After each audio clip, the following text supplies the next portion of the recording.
In 1923 in Tennessee, Rafe and Danny are playing with an old broken biplane while pretending to be soldiers in World War I. They also watch Rafe's father fly his plane around the farm. After the man lands, the kids sneak on his plane to keep playing, only to activate it by accident. The kids panic as the plane advances without control for several minutes, but thankfully they manage to stop it in the middle of the field. When they go back, Danny's father furiously drags him away and hits him for hanging out with Rafe, calling him a stupid boy who can't read. Rafe grabs an old propeller and hits the man with it as he calls him a dirty German. Danny's father explains he fought the Germans in the war and hopes that nobody will ever see the things he saw. Then he walks off, so Danny tells Rafe that he's his best friend before going after his dad. In 1941, World War II is at its height. Danny and Rage are first lieutenants in the Air Force and they always like to show off their piloting skills. Their teammates are impressed but Major Doolittle is annoyed. One afternoon, Doolittle tells Rafe that he's been accepted into the Eagle Squadron from Britain, so he has to choose between staying in the American Air Force or going to London. When Rafe asks for advice, Doolittle says he'd choose London. Later Rafe tells Danny that Doolittle assigned him to London instead of admitting that it was his choice, but Danny is still upset. He's always wanted to fight together and can't trust anyone else to have his back. In a train to New York, Evelyn and her friends discuss what it's been like to be nurses for the military. Evelyn shares that she had a romance with Rafe 4 weeks ago, describing it as the most romantic days of her life. She met him during the eye exam, which proved he couldn't read well. Rafe had dyslexia but he could see everything else perfectly well, so Evelyn passed him anyway. Afterward, when Evelyn gave him a shot, they bonded over their dads being veterans, but Rafe kept on flirting. Suddenly he started to feel sick and Evelyn realized he'd brought another soldier's chart just to see her again. He'd already had the shot and receiving it again made him pass out, hitting his nose on his way down. In the evening, Rafe waited for Evelyn outside the hospital with some champagne. His nose kept hurting so she took care of it, and they ended up kissing. When the train arrives at the station, Rafe is waiting for Evelyn with a little origami bird. He's brought some of his teammates and he introduces them to the other nurses so they can all go together to the club to have fun. The soldiers do their best to flirt with the nurses but they aren't very good at it. While everyone else is distracted, Rafe and Evelyn sneak into the harbor and take a police boat so they can reach a fancy cruise ship nearby. They kiss on the platform that is taking them up, however they accidentally push the lever and the platform suddenly falls into the water. Luckily they manage to hold on. When they return to the hotel, Rafe tells her that he's going to London and admits he volunteered. He promises he'll come back for her and asks her not to come to the train station because it would hurt too much. Evelyn gives him her scarf as a farewell gift. The next day Danny sees Rafe off. Evelyn shows up anyway but she's late, so Rafe only sees her from the train window. As the war continues, the British Air Force is having too much trouble trying to maintain control of the sky.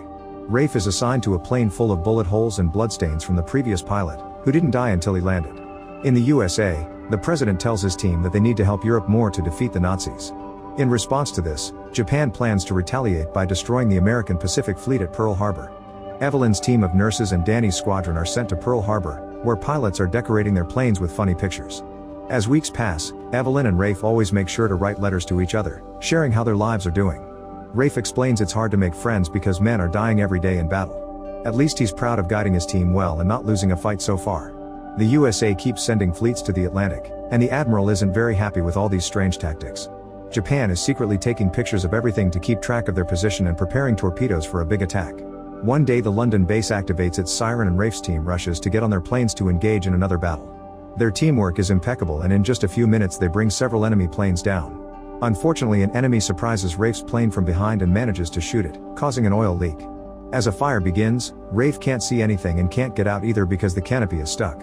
He shoots the glass to break it but before he can escape, the plane is shot again and it quickly goes down, crashing into the sea.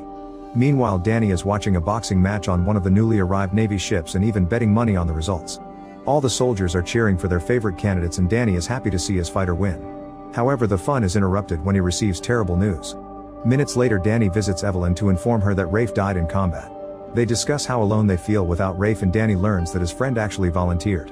Rafe's old team and the nurses gather to drink in Rafe's name as a final goodbye. A few days later, Evelyn is crushed to receive the last letters that Rafe sent her. Japan continues to prepare its big attack and tries to send out fake messages to its troops, knowing that the USA is spying on them. However, the American intelligence team can tell something is going on. 3 months later, Danny and Evelyn are still hanging out together, finding comfort in their shared grief.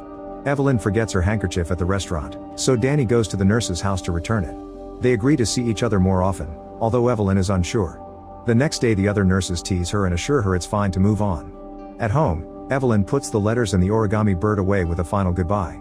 In Washington, D.C., they discover that the Japanese fleet is missing and their planes can't find them, which is extremely suspicious. At Pearl Harbor, Danny has become a very good team leader. Evelyn comes to visit him and Danny admits to his friends that he feels bad for falling in love with his best friend's girl, but they encourage him to move on. Then Danny takes Evelyn on a flight so they can watch the sunset together in the sky. When they come back, they hide in the parachute garage and get naughty. The next morning Evelyn shows some doubts about what they did, but Danny assures her it's fine and they agree to start dating. As days pass, Danny and Evelyn are very happy in their new relationship. Japan and the USA continue to spy on each other and have to take lots of guesses to understand what their intel is trying to tell them. Fleets and planes on both sides are moved every day, trying to keep the enemy on their toes. One night Evelyn is working at the hospital and when she looks up, she's shocked to see Rafe there. At the same time Danny gets a letter from Rafe telling him what happened. Rafe survived the crash and by thinking about Evelyn, he found the strength to get out of the plane and swim to the surface. A French fishing boat found him and he stayed in France recovering. A crying Evelyn tries to kiss Rafe but pulls back, feeling guilty. At that moment they're found by Danny, and Rafe walks away when he realizes what's going on. Afterward Rafe goes to the bar to reunite with his teammates and share his experience. When Danny arrives, Rafe makes a mocking toast in his name. An argument ensues as Danny reminds Rafe that they thought he was dead, but Rafe still thinks his friend betrayed him and suddenly punches him. The other soldiers try to separate them to no avail, and the duo keeps on fighting as they break things all over the bar. Soon the police arrive and everyone in the bar runs away. Rafe and Danny get in a car and drive away until they find a spot where they can discuss things calmly. Danny wants to reconcile but Rafe can't see how things can go back to normal. The next morning, the Japanese army is finally ready to launch its attack. The American army receives messages telling them that the peace talks were unsuccessful and Japan has been destroying all their coding machines. The soldiers at the radar notice a large haze but think it's too big to be planes. The Americans suspect an incoming attack but can't guess where. Soon the Japanese planes reach Pearl Harbor and some of the pilots are flying so close to the ground that they try to warn the innocent civilians. Once they reach the base, they open fire with all kinds of weapons. Everyone is taken by surprise and has to run among the explosions to organize a counterattack. Rafe and Danny wake up in the car and immediately drive off to join their team. American ships blow up one after the other with entire squadrons inside, and dozens of people die from just one hit. Anyone who survives the torpedoes is brought down by the shower of bullets that makes sure not to leave a single ship functioning. At the nurse's home, Evelyn sees the attack and tells her friends to rush to the hospital. As they run on the streets, many of them are killed too. The Japanese planes open fire at the buildings, making sure to kill soldiers still in bed. Bodies are piling all over the harbor and men are devastated to have their teammates die in their arms. Survivors on the few standing ships open fire with the ship's weaponry and manage to bring down a plane or two, but they're still at a clear disadvantage. The American soldiers running to their planes are under heavy fire too, so most of them can't even make it. A few soldiers try to open fire with whatever firearm they can find and even get on the roof for a better view, but they're brought down quickly too. Soon the planes are also being blown up, causing more explosions that add to the body count. Danny and Rafe jump out of the car and try their best to sneak around the explosions and bullets, hoping to find a functional plane they can use to fight back. At the hospital, nurses and doctors have to move the patients away from the windows because the building is being attacked too. They cover themselves with mattresses to protect their bodies from the falling debris as the hospital walls crumble. After lots of running, Rafe and Danny manage to enter a building and make a phone call to ask for reinforcements. The neighboring building then blows up and damages all the lines, so the duo is forced to keep moving. Danny guides Rafe and a group of soldiers back to his car, explaining there's a small mechanic runway nearby that hasn't been hit yet. A few planes follow them with open fire but the men duck and manage to dodge the bullets, although the car is damaged. On the shore, ships keep on sinking and soldiers fall to their deaths. Those who try to swim are shot down by the planes. Some men try to hide under the fallen ships while others are stuck under the ship's weight and slowly drown to death. At the hospital, nurses and doctors have to use other rooms like the kitchen to take care of their patients. It's absolute chaos and their care suffers from it. Meanwhile, the car group makes it to the last standing base and grabs all the weapons they can find. They're desperate to open fire, but Rafe forces them to wait to avoid giving away their position. The Japanese planes fly by without seeing anything and Rafe makes the group come out with open fire when the enemy is looking the other way.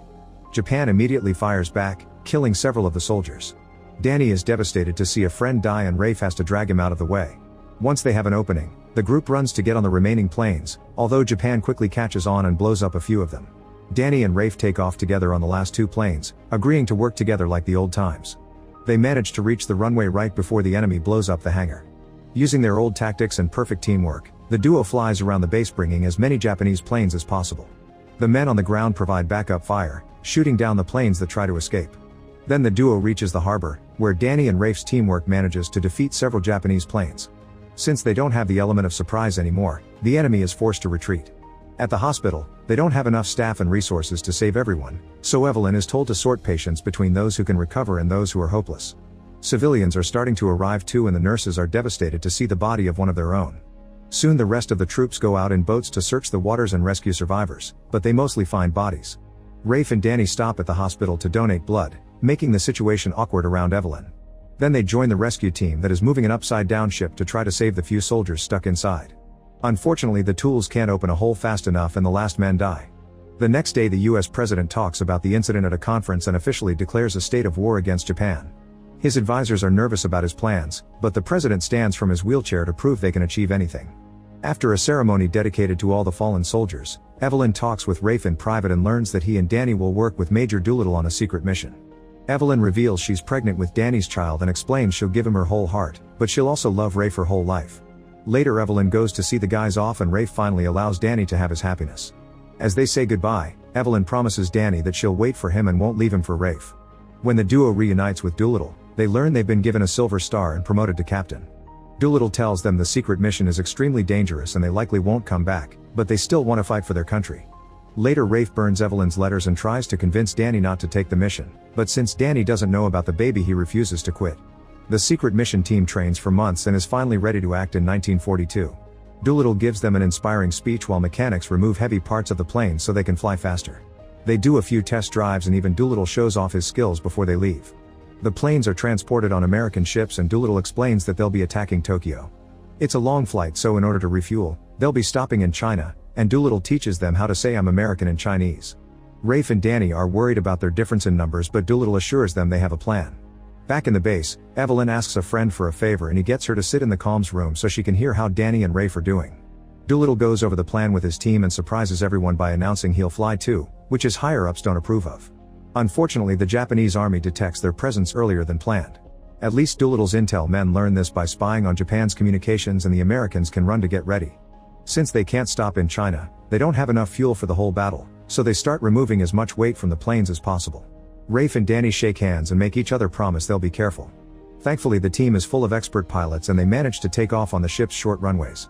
When they find the factories in Tokyo, they immediately start dropping bombs, destroying several buildings. Japanese soldiers run to their weapons to fire back and many of their planes are severely damaged. This brings them down and kills the pilots, making their small numbers even smaller. The surviving planes dodge the attack the best they can and move ahead, however they're flying blind because the ship that brought them is also taken down. They lose contact with the base and Evelyn can't know what's happening anymore. The team is almost out of fuel and is worried they won't make it, but thankfully Rafe sees some rice fields and they agree to land there. Sadly, Rafe's propellers stop working and his planned landing becomes an explosive crash. As a fire spreads around them, the survivors leave the wreckage, only to be surrounded by Japanese soldiers with open fire. Rafe and his men shoot back while taking cover, losing all hope of escape. At that moment Danny's plane appears and shoots most of the Japanese men down in seconds. However, the plane runs out of fuel and has a hard crash nearby. Worried about their friends, Rafe's team comes out of hiding and runs through the field while shooting at any enemy hiding in the tall grass. Rafe finds Danny with a piece of metal stuck in his neck and tries to help him, only for an enemy to hit him from behind. The Japanese soldiers surround all the survivors and start tying them up. Rafe finds a fallen gun and opens fire, quickly killing a few opponents before running out of ammo. The enemy gets ready to shoot Rafe in return, however Danny jumps in and acts as a shield. The other American soldiers use this distraction to reach for a grenade and finish the last few Japanese men off. Rafe runs to Danny's side and tells him about the baby, hoping that it'll give him the strength to stay alive. However, Danny tells Rafe that he'll be the father instead and dies in his friend's arms. Moments later, the Chinese army finds the group and rescues them. When Rafe returns to the USA, Evelyn is happy to see him, however she breaks down when she realizes the coffin they're carrying is for Danny's body. All the survivors from the Pearl Harbor battle, including nurses and doctors, are given medals for their bravery, and they become the inspiration that helps the USA win the war. Eventually Evelyn has her kid and names him Danny. Rafe becomes his father and takes him on flights to honor Danny's memory.